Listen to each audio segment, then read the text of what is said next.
Welcome to Mamang Vlog! For today's video, magluluto tayo ng paksiw na Gigi! Oh, wag mo kong tatanungin kung ano yung Gigi ah. Alam nyo na, jong-jong! Ayan ka na naman, memang feeling mo hindi nila alam. So guys, hindi na naman ito tutorial. Ito lang yung way na pagluluto ka ng paksiw. So guys, iba-iba naman tayo ng way na pagluluto. Ang importante, nagustuhan yun ng mga taong kakain, okay? O kung hindi naman nila bet, okay lang yun. At pinaghirapan mo yan, dapat proud ka.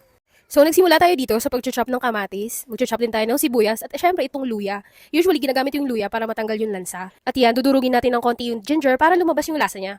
So, syempre guys, sa pagluluto, magsisimula ka talaga sa hindi ka marunong. Pero wag kang panghihinaan ng loob. Kasi usually, mahirap lang talaga sa umpisa. Ay, nagluluto pala tayo, panay chika si Memang. Anyway, ayan, naglalagay na tayo nitong bawang na 48 years na yata sa rep. Nakita mo yon, tumubo na siya.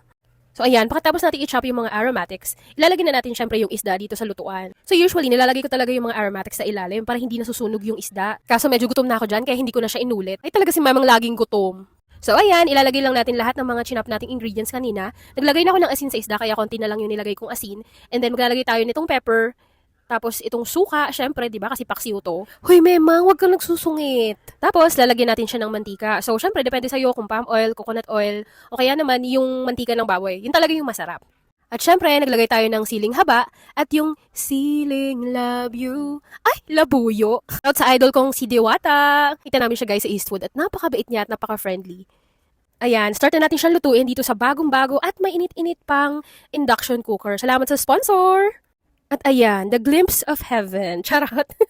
And hahayaan na lang natin siyang kumulo at matuyo para mas malasa siya. So pag mga ganitong luto talaga is naku, mapaparami ka talaga ng kain. Kailangan habang nagluluto ka, nagsasaing ka na din, 'di ba? Si Memang halatang gutom na, oh. Yan. So favorite ko talaga sa part ng pagluluto is yung makikita mo yung food na in the works, kumbaga. Dahil nga mahilig akong kumain, syempre, nag-try din talaga akong matutong magluto. So, isa-isang tulad ko na dito nakatira sa Manila at nasa probinsya yung mga magulang, syempre, minsan nakakamiss talaga yung feeling na uwi ka na lang, tapos may pagkain na sa bahay, hindi ka nagugutom, 'di ba? So, shoutout sa nanay at ate ko. Thank you po at hindi nyo hinahayaang magutom si Memang, ang busog-lusog ng anak. At ayan na guys, luto na siya. Ayan siya. So, tuyo lang siya and yan yung preference ko. Kung bet nyo naman masabaw, okay lang yung guys. Walang pipigil sa'yo. Actually guys, ang original plan is kakainin siya kinaumagahan at ipiprito siya kasi sobrang sarap din nun. Kaso lang nga, dahil gutom na ang mga tao, ayan, kakain na tayo. Salamat sa panonood hanggang dulo. See you next time. Thank you for watching!